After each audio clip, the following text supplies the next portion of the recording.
Hi, this is Chris Flisher, and this is astrology for a week of October the 15th, 2012. Emotions may be running much hotter as the moon glides by aggressive Mars in Sagittarius. While Mars works well in the fire sign of the Archer and bounces off that reflective quality, it also fuels the trigger of Uranus in fellow fire sign Aries, so that's a critical piece. We might expect to see a building of tension as a result.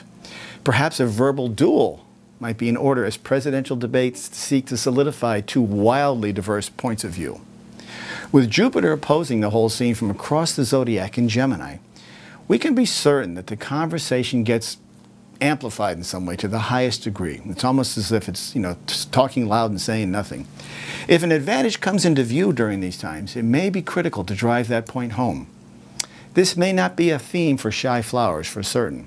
This could be a real game-changing dialogue that sways a mass sea of people in another direction, like a school of fishes desperately seeking the truth. It's really critical. Recent events and exposés are critical and perhaps just now gaining clarity. Often what appears to be shrouded in a fog and deceit can easily fool people for a moment in time. The question is whether or not that moment in time lingers or fades. The theme of the time indicates that once the fog has lifted, people will nod with recognition.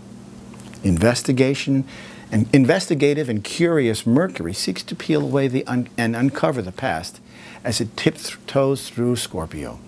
Secrets. Mercury is not generally known for quietude, but in Scorpio, the personality of the winged messengers becomes that of sleuth.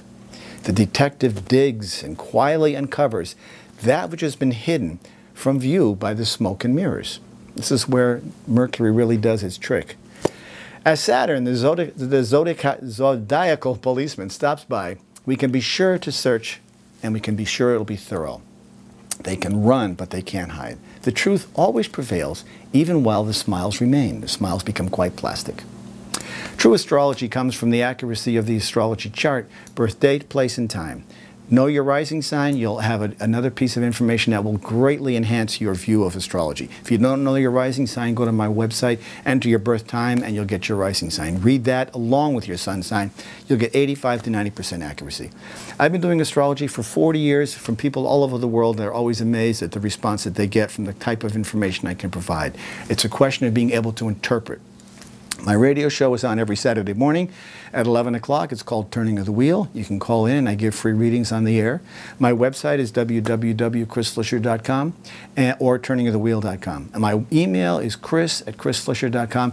And I encourage you to explore this fascinating tool and see what I can uncover. I'm a very optimistic astrologer and a great deal can become from it. So I'll see you next week. Thanks.